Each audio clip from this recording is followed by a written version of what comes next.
മലയാളർക്ക് സുപരിചിതയായ നടിയും അവതാരകയുമാണ് ആര്യ ബഴായി. ഈ അടുത്താണ് താരം വിവാഹിതയായത്. വീണ്ടും സുഹൃത്തായ സിബിൻ ബെഞ്ചമിനായിരുന്നു വരൻ.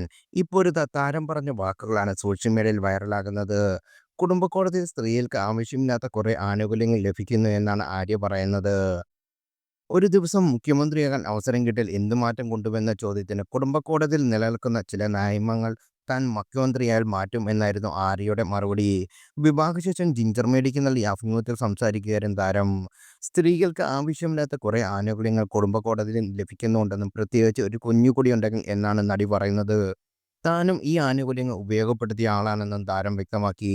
എന്തായാലും ഡിവോഴ്സ് കിട്ടും. കൊടുത്തതിലും കൂടുതൽ സ്വർണവും കാശും മേടിച്ചു തരാമെന്ന് പറഞ്ഞ് തന്റെ അഡ്വക്കേറ്റ് തന്നെക്കൊണ്ട് ചെയ്യിപ്പിച്ചതെന്നും, എന്നാൽ ഏതോ ഒരു പോയിന്റിൽ എത്തിയപ്പോൾ തനിക്ക് കുറ്റബോധം തോന്നി സ്വയം അതിൽ നിന്ന് പിന്മാറുകയായിരുന്നു എന്നും നടി വ്യക്തമാക്കി. കേസ് സ്ട്രോങ് ആക്കാൻ വേണ്ടി വക്കീൽ കൂടുതൽ കാര്യങ്ങൾ എഴുതി ചേർക്കും. 90% വക്കീൽ എഴുതി ചേർക്കുന്നതാണ്. നമുക്ക് പോലും ആ കാര്യങ്ങൾ അറിയില്ല. ഇതുപോലെ തനിക്ക് തന്റെ വക്കീൽ എഴുതി ചേർത്ത് കഴിഞ്ഞ കാര്യങ്ങൾ വായിച്ചപ്പോൾ തനിക്ക് തന്നെ താനൊരു മനുഷ്യ സ്ത്രീയാണോ എന്ന് തോന്നിപ്പോയി എന്നാണ് ആര്യ പറയുന്നത്.